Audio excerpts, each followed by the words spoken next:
Hey Hunters, Halo Zoo here for another video about D&D 5.5. It has been a while. That said, um, I was going to take a week break from doing the YouTube stuff, figure out what I was going to do next, and did that. Then family stuff happened, and well, here we are a few weeks later. I am sorry, but there was stuff going on with my family, so this had to be kind of threw everything in out of whack. So a bunch of families over and all that stuff. So unusual circumstances. Not really the best excuse, but hey, uh, that's how it is. That said, I am here for a update of a video I did previously. So we're talking about the Dungeons and Dragons 5.5 project.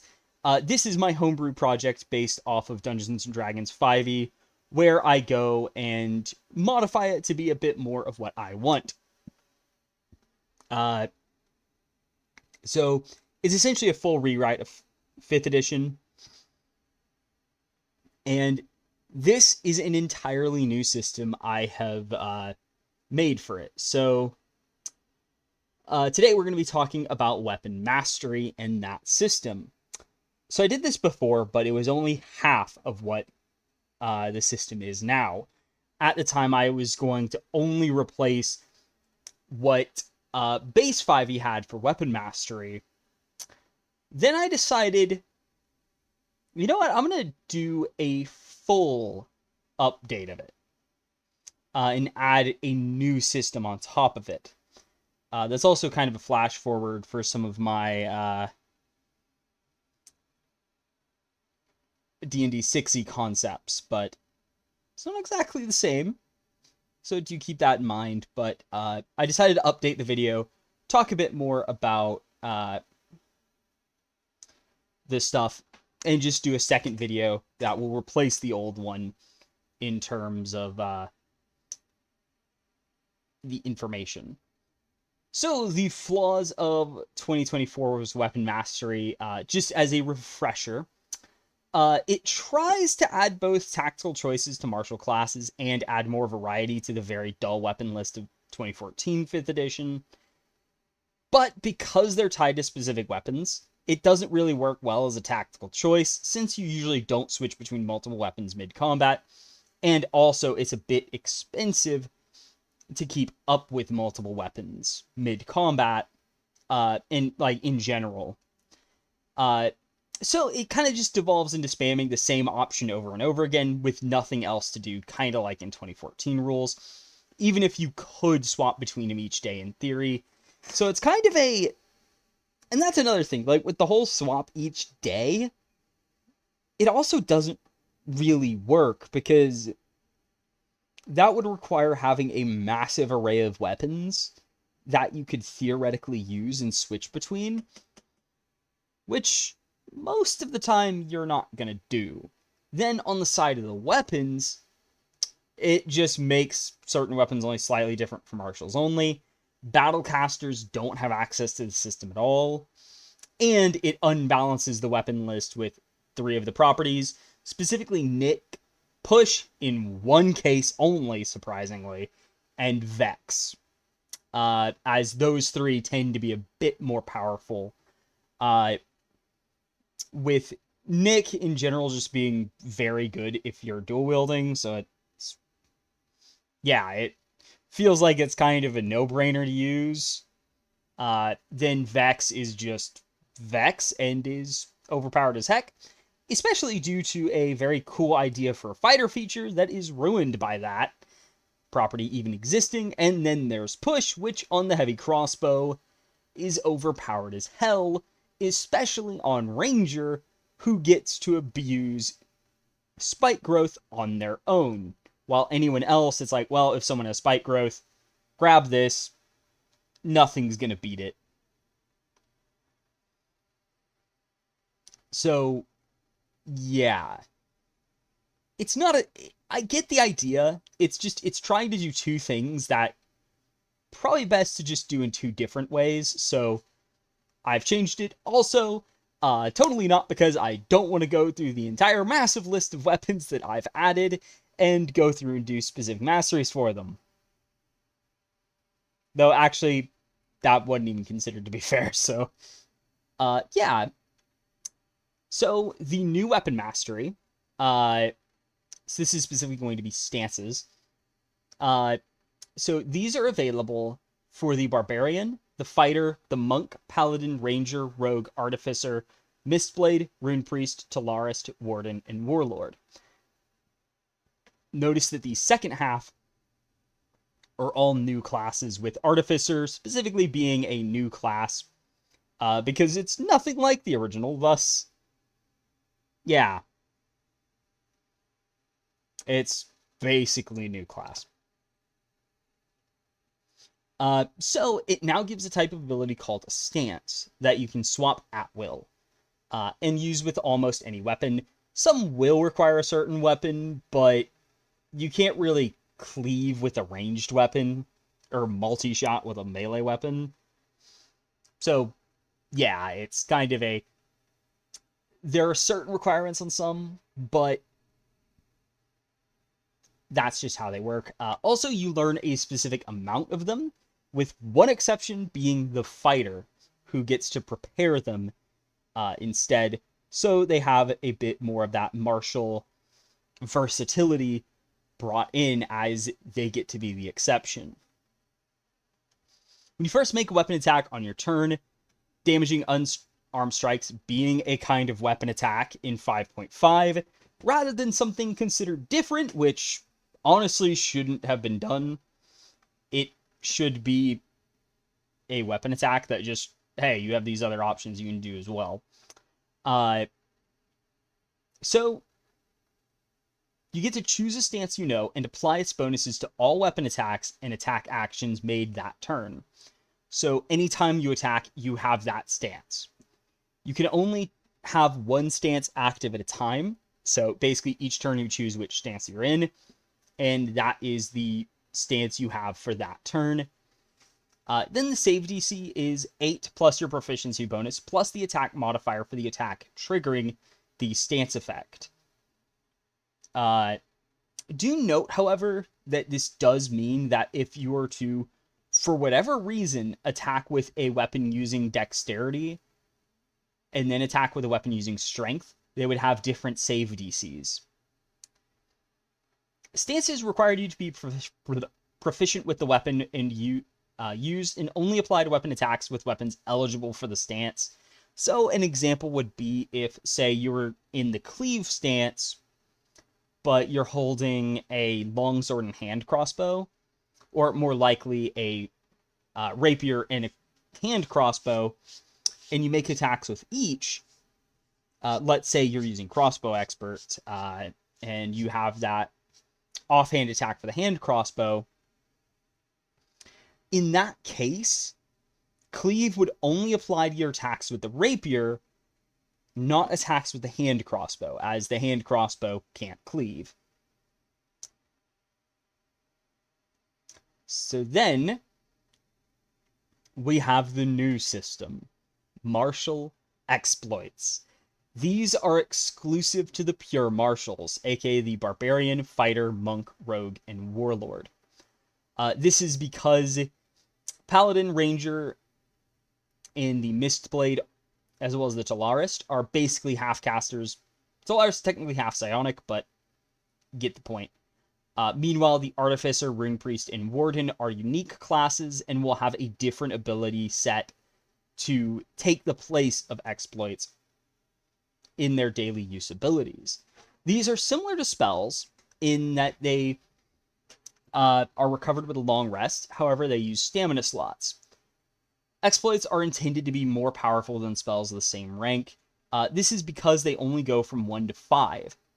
So they progress like half-caster spells, but unlike normal spell slots, they actually are ranked up to your highest exploit rank Similar to Warlock pack slots, it's just a daily resource, and you will have more of it.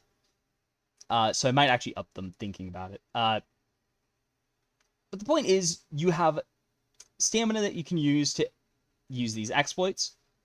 Also, many of the exploits will be what's called a full action. These are basically, hey, you use all your actions on turn, you just do this one thing. You can do free actions still, but use your standard move and bonus actions to do this. But do note that if they are a full action, usually you'll get some amount of movement with it. So you basically get the movement that comes with the action. So these are all ones that usually have some amount of movement or have some movement implied in their usage. Some exploits will have a minimum rank, so basically these are exploits you have to get to a certain point to unlock. And then Fighter can prepare exploits, whereas all other classes learn exploits. So they have access to a more versatile arsenal than other classes will. So the stance is known for the base classes, since and this list is split in two due to the fact that there's more classes that have stances. You will have an additional stance at 4th, 9th, and 15th level, matching the progression of cantrips known. So this is the same progression as cantrips known. So it is the equivalent of that. So these are your cantrip equivalent. Exploits are your spell equivalent on a few of the classes. So the Barbarian goes from 3 to 6. Fighter goes from 4 to 7. Monk will go from 3 to 6. Paladin goes from 2 to 5. Rogue, 3 to 6. And as a general rule, with the exception of Fighter,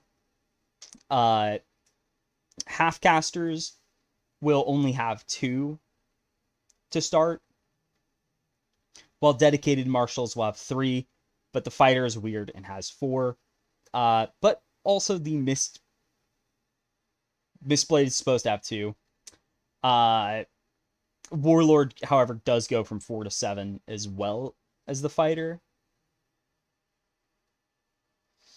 But the Talarist and Mistblade have 2 to 5, whereas the Warden, Ring Priest, and Artificer will go from 3 to 6.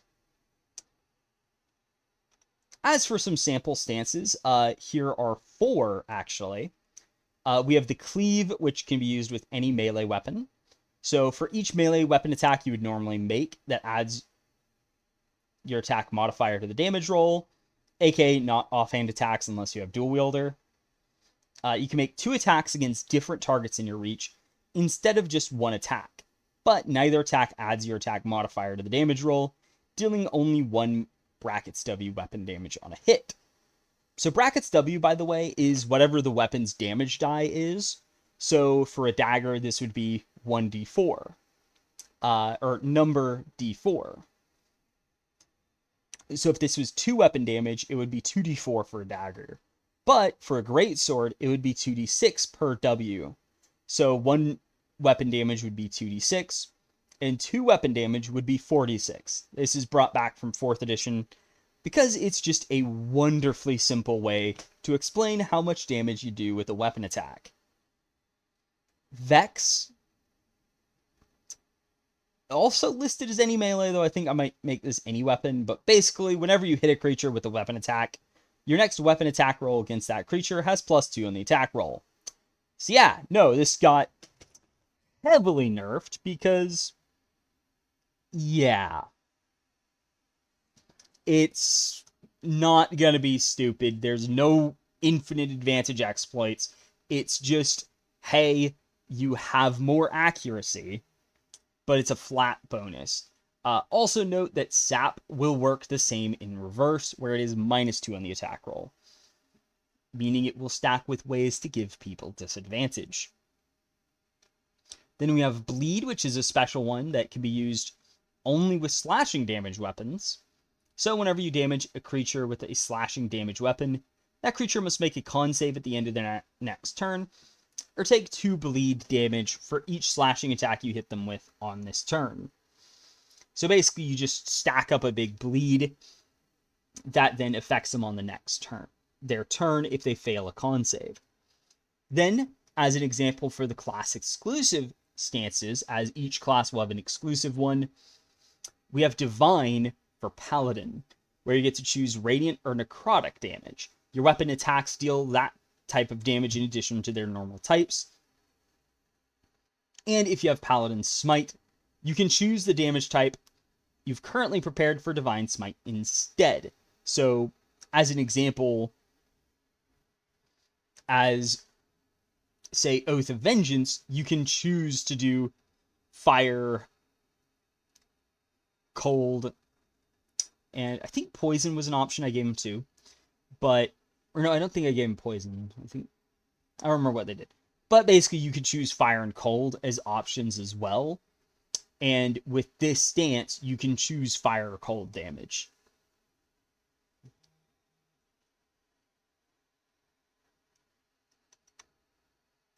So then the exploits known. So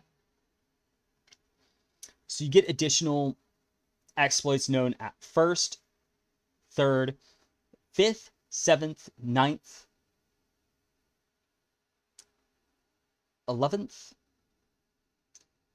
and then also 13th and 17th. So do note that the ones known does slow down later on. So you will only know, and the exploits ranks, because they progress as half-casters, you get the new ranks at 5th, 9th, 13th, and 17th. So you'll only get one stance of the higher rank, highest 2 ranks known, or exploit known of these highest 2 ranks. So Barbarian goes from 3 to 10. Same with the pretty much all classes except the Fighter, who will actually go from 2 to 8. Also note that they skip the extra stance known at 11th level. They have to wait till 13th to get an additional stance known. What about what these do? So we have 3 examples here. The first 2 are 1st rank exploits. The last is a 5th rank, or at least it's currently planned as a 5th rank one. But Brute Strike is one available to the Barbarian, Fighter, and Warlord. Though I might remove it from Warlord. But basically, this is one available to Barb and Fighter. You get to make a melee weapon attack against a target in reach, dealing 3 weapon plus twice your attack modifier damage on hit, half that on a miss. So do note, this actually does do damage on a miss. And you deal an additional 1 weapon damage for each exploit rank above 1st. So also note that these are written in Roman numerals for ranks. So basically, do note that when you get extra attack at 5th level, this will actually do 2 weapon more damage than you get from extra attack with the attack action. And then in the late game, when you get the 3rd one, I believe you'll be around 4th rank ones. I think it's around 13th I gave it to them. It's been a while since I checked. But those will actually, you'll still do a bit more because you'll have like 2 weapon extra damage. Because I think that's when you're around 6 weapon damage. So you will do plenty of damage. Then we have Trick Strike, which is one for Fighter and Rogue. Fighter, Monk, and Rogue. Not sure if Warlord will get it. I might actually give it to Warlord, though. But basically, you shift. It is a full action, whereas Brute Strike was just a standard action. So You can actually use this as a normal attack.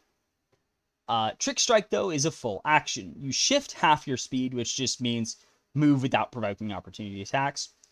Then make a weapon attack against a target in your range or reach. So this can be used with ranged weapons, whereas Brute Strike was just melee.